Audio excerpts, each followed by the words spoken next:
아멘. 지금 이스라엘은 가데스 평지에 다시 모여 이제 가나안 땅으로 들어가고 있습니다. 어제 본문은 불변 사건이 있었던 아라바 광야에서부터 비스가 산까지의 여정에 대한 기록이었습니다. 그리고 이어서 오늘 본문 말씀은 이스라엘이 모압 평지에 머물 때에 이스라엘을 대적한 아모리 족속과의 전쟁을 기록하고 있습니다. 즉 본문은 이스라엘의 진행을 방해하는 아모리 족속 헤스본 왕 시온을 쳐서 격파하고 이어서 또 다른 아모리 족속인 바산 왕 옥을 쳐서 격파한 사실이 기록되어 있습니다. 그다음 본문 우리 21절 22절 말씀을 우리 함께 읽겠습니다. 21절 22절 말씀입니다. 이스라엘이 아모리 왕 시온에게 사신을 보내어 이르되 우리에게 당신의 땅을 지나가게 하소서. 우리가 밭에든지 포도원에든지 들어가지 아니하며 우물물도 마시지 아니하고 당신의 지경에서 다 나가기까지 왕의 큰 길로만 지나가리이다 하나. 이스라엘이 가나안을 향한 여정을 시작하는데 불필요한 전쟁은 피하고자 했습니다. 그래서 그들은 아모리 왕 시온에게 사신을 보내 그의 땅을 통과할 수 있도록 허락해 줄 것을 이야기했습니다. 사신들은 이제 그 땅을 통과할 때에 어떤 것도 취하지 않고 왕의 그런 큰 길로만 지나가겠다고 약속했습니다. 우물물도 마시지 않겠다고, 아무것도 건드리지 않겠다고 이야기했습니다. 왕의 길은 이 남북으로 뻗은 아주 큰 길 중에 하나였습니다.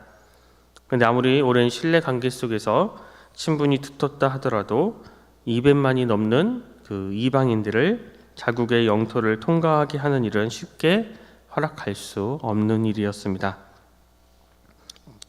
때문에 별다른 친분 관계도 없었던 이 시온 왕은 오래 고민하지 않았습니다. 23절 24절 말씀을 제가 읽겠습니다. 시온이 이스라엘이 자기 영토로 지나감을 용납하지 아니하고 그의 백성을 다 모아 이스라엘을 치러 광야로 나와서 야하스에 이르러 이스라엘을 치므로 이스라엘이 칼날로 그들을 쳐서 무찌르고 그 땅을 아르논에서부터 약복까지 점령하여 암몬 자손에게까지 미치니 암몬 자손의 경계는 견고하더라.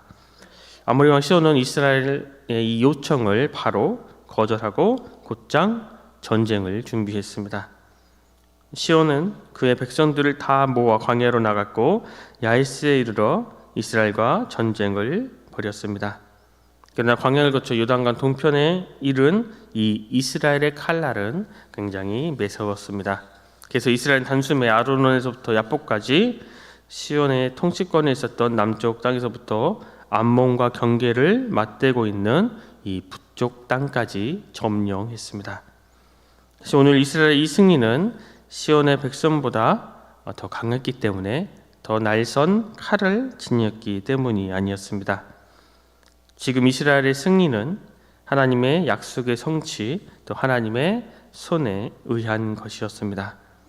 하나님의 약속은 이스라엘로 하여금 시온의 아모리 백성과 당당히 맞서게 했고 하나님의 그 약속으로 말미암아 이스라엘은 승리할 수 있었습니다. 이러한 승리한 전쟁에서 주어진 결과는 아주 달콤했습니다.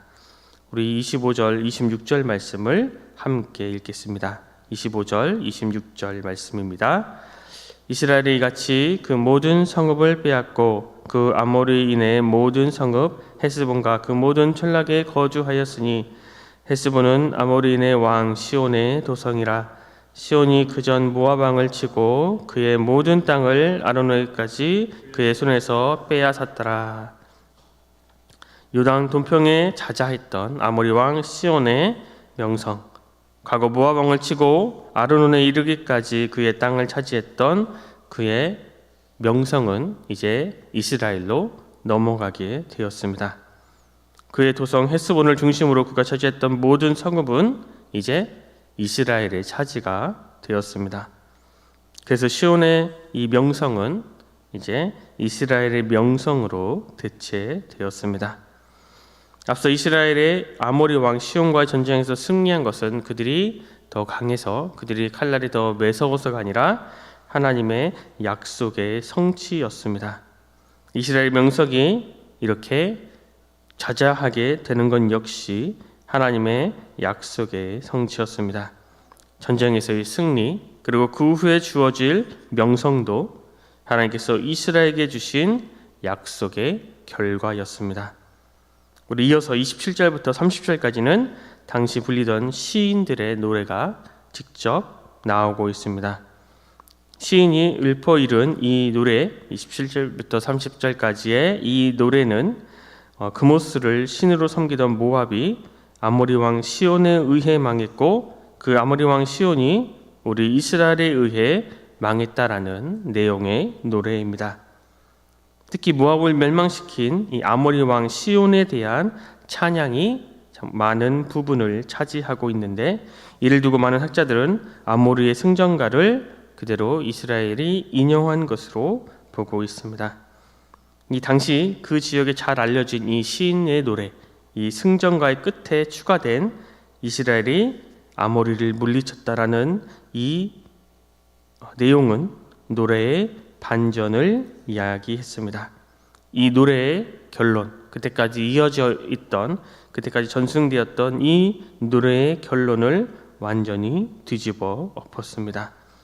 그래서 이 노래는 그 어떤 것보다 빠르게 펼쳐 큰 영향력을 발휘했습니다. 신의 노래에 의해 기록된 이 내용은 이 노래의 영향력을 알 수 있게 합니다. 이 노래는 이스라엘이 그 땅을 정복하는 데 큰 유익이 되었습니다. 우리 31절, 32절 말씀을 우리 함께 읽겠습니다. 31절, 32절 말씀입니다.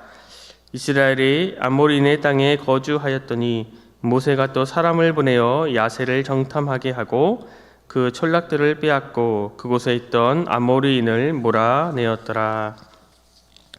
26절에 보면 이제 시인의 노래 직전에 보면 이스라엘 단숨에 아르논에서 야복까지 시온의 통치권에 있던 아모리 남쪽 땅에서부터 북쪽 땅을 모두 차지했음을 기록하고 있습니다. 그리고 그 후에 그 땅에 거주하며 모세는 아모리 북동쪽의 성읍 야셀과 그 주변의 촌락들을 다 점령했습니다. 여기서 우리가 또 살펴보아야 할 것은 이 시인의 노래를 중심으로 한 본문의 구조입니다. 먼저 아모리 남북을 점령한 내용과 이어서 북동쪽을 점령한 이 내용 사이에 아모리인의 승전가를 인용한 시인의 노래가 자리하고 있습니다. 그 사이에 이 시인의 노래가 자리한 이유는 과연 무엇일까요? 본문에는 그 이유가 무엇인지 정확히 밝혀져 있지 않습니다. 그런데 우리가 어떤 사건과 사건 사이의 내용을 추가할 때는 그것의 사건과 사건을 이어주는 아주 중요한 역할을 하기 때문에 그곳에 그 어떠한 내용을 추가한 것일 겁니다. 전혀 연관이 없는 부분을 아무런 이유 없이 그 사건과 사건 사이에 넣지는 않습니다. 즉 시인의 노래는 흥을 돋구는 노래 그 이상의 역할을 했습니다. 이 노래는 순식간에 그 주변 지역으로 펴져나갔고 이는 이스라엘에 대한 두려운 마음을 갖게 했습니다. 이스라엘이 아모리 북동쪽에 이르는 성읍에 이르기도 전에 야셀과 그 촌락에 이 노래가 두루 퍼졌을 것입니다. 아무리 잘 훈련된 군대라 할지라도 그 중심에 두려움이 사로잡히는 순간 그들은 종이 호랑이에 불과할 것입니다. 이제 이스라엘의 진군은 거침이 없습니다. 하나님의 약속 가운데, 하나님의 도우심 가운데 그들은 계속 가나안 땅의 여정을 향해 가고 있습니다. 33절, 34절 말씀을 제가 읽겠습니다. 그들이 돌이켜 바산길로 올라가매 바산 왕 옥이 그의 백성을 다 거느리고 나와서 그들을 맞아 에드레이에서 싸우려 하는지라. 여호와께서 모세에게 이르시되 그를 두려워하지 말라. 내가 그와 그의 백성과 그의 땅을 내 손에 넘겼나니 너는 헤스본에 거주하던 아모리인의 왕 시온에게 행한 것 같이 그에게도 행할지니라. 이제 이스라엘은 야세를 넘어 비옥한 토양이 있는 북쪽으로 계속해서 진군했고 마침내 에드레이에서 바산 왕 옥의 군대와 조우했습니다. 바산 왕 옥은 거인족으로 알려진 느바임 족속이었습니다. 성경에는 그의 침대의 길이가 약 4.1m였다고 기록하고 있습니다. 참으로 큰 신장을 가지고 있었습니다. 이스라엘은 그의 기골이 장대한 모습에 멈칫했던 것인지 하나님 이때 모세에게 나타나셔서 다시금 약속을 주시면서 그들을 두려워하지 말라고 내가 그와 그의 백성과 그의 땅을 내 손에 넘겼다 약속의 말씀을 해 주셨습니다. 그리고 그 결과는 하나님의 약속대로 이루어졌습니다. 우리 마지막으로 35절 말씀을 함께 읽겠습니다. 35절 말씀입니다. 이에 그와 그의 아들들과 그의 백성을 다 쳐서 한 사람도 남기지 아니하고 그의 땅을 점령하였더라.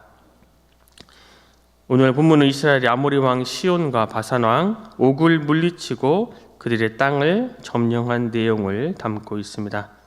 모세를 선두로 한 이스라엘이 아모리 왕 시온과 또 바산 왕 옥을 물리칠 수 있었던 것은 결코 그들이 더 강해서가 아니고 그들의 칼날이 더 날카로웠기 때문이 아닙니다.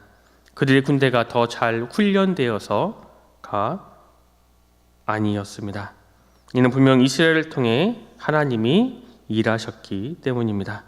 하나님이 약속해 주셨기에 하나님의 그 약속이 이스라엘로 하여금 성취될 수 있었던 것입니다. 하나님의 약속은 반드시 이루어진다는 이 사실을 다시 한번 마음 깊이 되새기며 하루하루를 우리가 어떻게 살아가야 할지를 깨닫게 됩니다. 우리 예수님께서는 우리 하나님의 뜻에 따라 세상에 오셨고 그 의를 위해 십자가에서 승리하셨습니다. 이를 통해 우리에게도 승리가 약속되었음을 믿음으로 누리게 되었습니다. 이러한 우리의 삶의 자리에서 우리는 어떻게 살아가야 할까요? 오늘 하루 우리의 눈앞에 놓여진 우리의 힘듦과 어려움, 우리의 안녕이 아닌 우리를 통해서 이루어질, 우리를 통해서 약속된 하나님의 이 약속, 하나님의 말씀만을 향해 눈을 뜰 때 우리는 우리의 앞에 놓여진 그 어떠한 것 때문에 hil비하지 않은 것이 아니라 승리하신 주님을 전하고 하나님의 살아계심을 증거하고 또 하나님의 말씀을 우리의 삶을 통해 증거하는 그러한 믿음의 백성들의 삶을 살아갈 수 있게 되는 것입니다. 오늘 하루를 살아가실 때에 나만을 위해서 살아가는 것이 아니라 우리의 이웃들을 또 바라보며 그들을 위해서 기도하며 또 나를 통해 성취될 하나님의 약속을 소망하며 살아가는 우리 모두가 될 수 있기를 간절히 소망합니다. 기도하겠습니다. 하나님, 오늘도 우리에게 새로운 하나를 주셔서 주님의 말씀을 듣고 또 묵상하며 하루를 시작하게 하시니 감사합니다. 주님, 이스라엘이 약속의 땅 가나안에 향한 여정을 또 바라보며 오늘날 우리가 믿고 따라야 할 것이 무엇인지를 깨닫게 하시니 감사합니다. 우리가 우리의 처한 상황 때문에 우리의 처한 환경 때문에 넘어지거나 좌절하지 않게 하시고 우리를 통해서 성취될 하나님의 약속, 하나님의 말씀을 소망하며 사랑하는 믿음의 백성들이 되게 하여 주시옵소서. 주님, 우리를 약속의 통로로 사용하여 주시옵소서. 우리를 통해서 하나님의 약속이, 하나님의 말씀들이 성취되게 하여 주시고 그러한 우리의 삶의 모습들을 통해 하나님의 사랑의 심이 증거되게 하여 주시옵소서. 그래서 우리만 잘 먹고 잘 사는 것이 아니라 또 우리의 이웃들을 위해서, 우리의 형제 자매들을 위해서 또 기도하며 또 그들을 향해 사랑을 베푸는 또 하나님 나라의 거룩한 백성들이 되게 하여 주시옵소서.